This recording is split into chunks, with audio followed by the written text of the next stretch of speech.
Und da hast du ja irgendwann den Sammler Rainer Gügel kennengelernt. Ne? Mhm.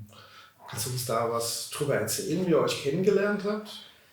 Na, das fing halt an, damals 2007, 2008, wo wir beide auf YouTube, wo YouTube ja auch noch recht frisch war, im Prinzip versucht haben, so ein bisschen so seine Leidenschaft zu teilen in Form von Videos. Ganz provisorisch, wirklich Tisch, Kamera einfach hin, laufen lassen, irgendwas drauf lossprechen. Man hatte noch gar keine Sicherheit, wie das ist, sich selber zu filmen oder frei zu sprechen. Da hat man manchmal noch angefangen, sich Notizzettel und total dilettantisch, aber so fing das an und da habe ich dann irgendwann auch Rainers Kanal entdeckt.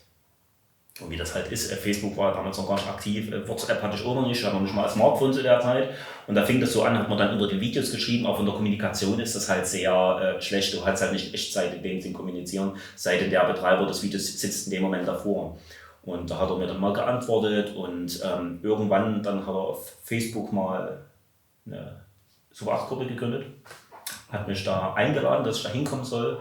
Und da haben wir dann irgendwann auch mal privat Nummern ausgetauscht und sowas. Und da fing das richtig an. Wir sind von die Gruppe, glaube ich, auch seit 11, 12, glaube ich, gibt es die Gruppe auf Facebook. Ich glaube, du bist auch dabei. Und ja. Ja, nee, so, da ist wirklich, da fing das richtig intensiv an. Er hatte ja da mir dann erzählt, was er sein ersten Sammlerleben, wie verrückt er war, seine ganzen Super 8-Filme für irgendeinen Nonsens dann wegzugeben, weil da einfach die Priorität nicht gesteckt war. Und so über diesen Erfahrungsaustausch ist mit meiner Kindheit, er mit seiner und wir haben uns am Anfang an sehr gut verstanden. Er ist einfach ein herzlicher Mensch und auch direkt, er sagt, was er denkt, aber eine herzensgute Seele und macht keinen Unterschied von der Himmelsrichtung, wo man herkommt, sondern einfach, dass man sich versteht und das macht ihn auch außerhalb von Super 8 sehr sympathisch. Ja, also ich nehme euch ja schon so ein bisschen als Buddies wahr, auch wenn ihr ja relativ weit voneinander entfernt lebt und euch quasi noch nie face-to-face getroffen habt. Ne? Nö, also wir haben viel auch schon telefoniert, völlig klar, und uns auch privat außerhalb, wie gesagt, von Super 8 Kosmos ausgetauscht.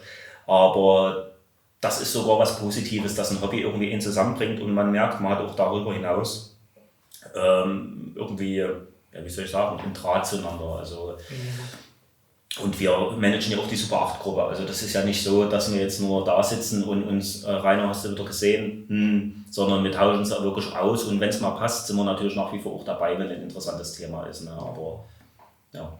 Ihr moderiert die Super 8 Gruppe auf Facebook und beobachtet ja letzten Endes auch, wie da die Kommunikation abläuft und auch auf eBay und so. Du hast ja auch ein paar Videos gemacht, wie sich auf eBay die ganzen Filmgeschichten entwickeln. Bleibt ja leider als Quelle immer mal ein Thema. Ja. Aber da sind wir ja schon gerade jetzt beim Thema, nämlich Film kaufen online. Ich meine, interessanterweise sind ja die Preise von Super 8 Kopien auf eBay in den letzten 2 Jahren ziemlich nach oben gerutscht. Ja.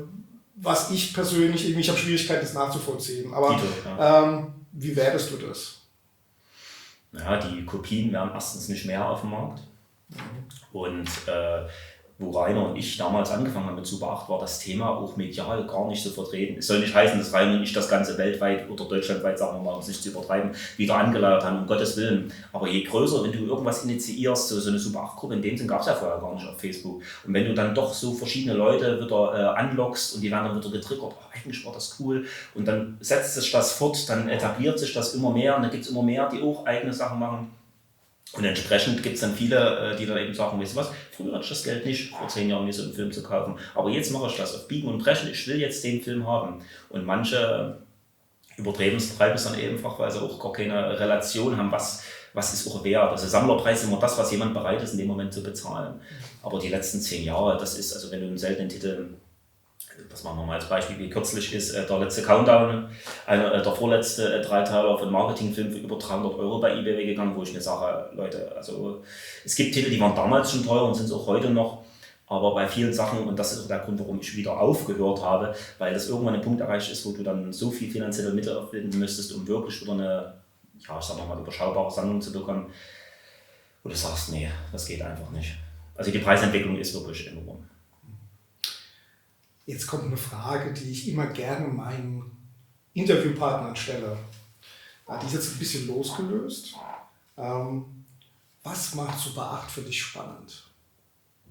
Ganz einfach Nostalgie.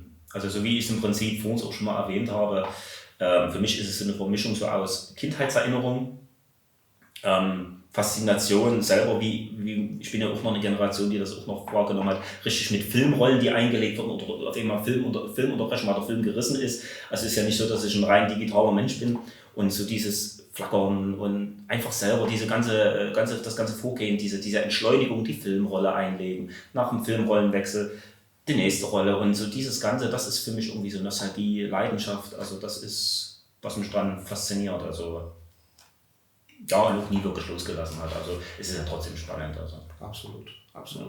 Ja, Heiko, wir kommen zum Ende des Interviews und meine letzte Frage an dich, die bestimmt auch viele gerne beantwortet bekommen würden. Kommen irgendwann neue Super 8 Videos von dir? Also ich sage ja immer so wie James Bond, never say never. Ja, also im Moment ist einfach jetzt auch wenig Zeit dafür, auch beruflich. Aber ich überlege auch hin und wieder, Mensch, was könntest du mal wieder zum Thema machen, weil ich schon Lust habe, weil ich auch schon gerne immer mal Videos gemacht habe und beschneiden und sowas. Sich überhaupt mit sowas zu beschäftigen, wie kann man Leute damit begeistern, dass sie sich dein Video ausgerechnet angucken. Es ist ja nicht so, dass man der Einzige ist im World Wide Web. Aber ausschließen möchte ich nicht. Aber aktuell ist nichts in der Pipeline, wie man das so schön sagt. Ihr habt es gehört. Ihr müsst euch gegebenenfalls gedulden, vielleicht kommt hier irgendwas. Ihr könnt ihm ja Briefe schreiben oder sowas. Fanbriefe. Also es gab früher mal viele Fanposts gab es früher direkt. Also nicht viel, aber es gab einige. Aber das ist auch alles irgendwann mal eingeschlafen. Also. Ja, Rainer, wie ist das eigentlich mit dir? Dürfen wir von dir noch Videos erwarten? Es wäre ja toll, wenn du welche machen würdest. Wie sieht's aus? Diese Frage würde ich mit einem klaren Ja beantworten, denn ich habe schon vor, noch weiter Videos zu produzieren. Private Umstände, ich muss auch sagen, andere Interessen machen wir das einfach im Moment nicht möglich, weil jeder, der weiß, wenn man auf YouTube ist und Videos produziert, ist das ein enormer Zeitaufwand. Ich bin davon überzeugt, dass ich wieder Videos euch zeigen werde und wann das sein wird, weiß ich nicht. Das kann morgen sein, das kann, keine Ahnung, in einem Jahr sein. Ich möchte mich da auch nicht selber unter Druck setzen.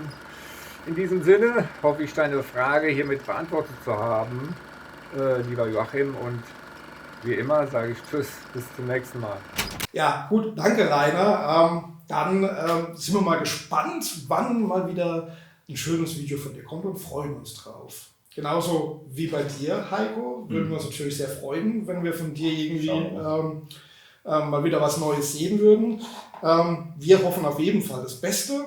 Ich bedanke mich ganz arg für das Gespräch, war sehr nett und hoffe natürlich aus meiner Aufbruchswahlperspektive, dass dich irgendwann wieder das Fieber so packt, dass du es wieder ganz aktiv ausleben wirst, 100%. Meine Frau spielt intensiv Lotto, schauen wir mal.